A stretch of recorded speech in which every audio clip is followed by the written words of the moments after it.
Jmenuji se Miroslav Lakomý, jsem hlavním mechanizátorem v zemědělském podniku Uničovice.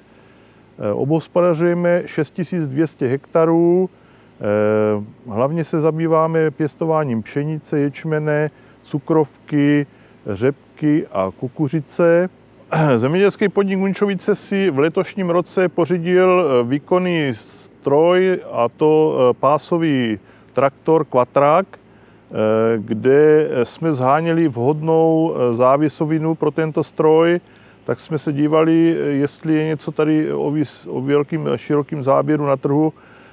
Vzhledem k tomu, že jsme nic neobjevili, byl tady pouze teda stroj od firmy Bednar, a to o záběru 16 metrů, tak jsme si ho vyzkoušeli a vzhledem k tomu, že se nám to teda osvědčilo, a zjišťovali jsme si teda ještě preference od okolních podniků tady na Moravě a preference byly dobré, tak jsme se rozhodli tento stroj zakoupit. Pro předseťovou přípravu na setí řepky a cukrovky jsme používali kombinátor o záběru 10,5 metru. Měli jsme teda dva tyto stroje, které samozřejmě už máme více jak 10 let a už nám dosluhují, tak jsme je potřebovali nahradit novým strojem, tak jsme si pořídili tady tento širokozáběrový kompaktor o záběru 16 metrů pro přípravu na setí pro 2 až 3 mašiny secí,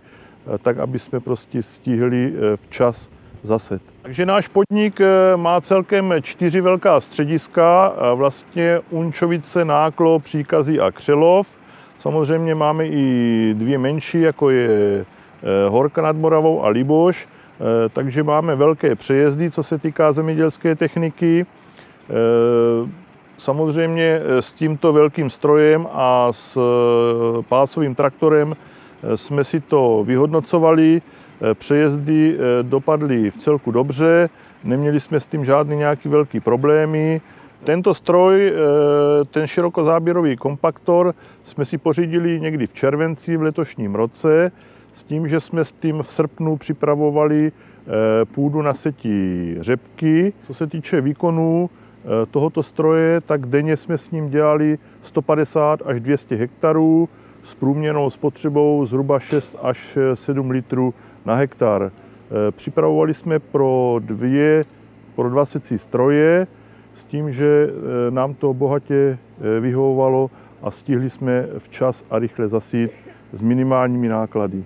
K tomuto kompaktoru jsme si ještě pořídili takzvané SB sekce s finish válečkama, které využijeme na jarní přípravu na setí cukrovky, kterou v našem podniku pěstujeme zhruba na 800 hektarech, s tím, že budeme mít na to lepší podmínky pro vzcházení cukrovky a pro lepší výnosy pro danou plodinu. S tímto kompaktorem jsme letos připravili půdu asi cirka na 600 hektarech, s tím, že pole po přejetí kompaktorem vypadalo srovnané, krásně upravené a ideální pro setí řepky. My v podstatě děláme bezorebnou technologii, my půdu prokypříme, po případě, když je větší množství posklizňových zbytků, tak ji zadiskujeme a potom ji přejedeme tímto kompaktorem, tak, aby byla hotová vlastně pro přípravu na setí. Uvidíme, jak dopadneme příští sezónu. Pokud se nám osvědčí ten stroj v dlouhodobém používání, tak plánujeme, že bychom si pořídili ještě jeden tento stroj a samozřejmě doporučil bych to i tady okolním podnikům.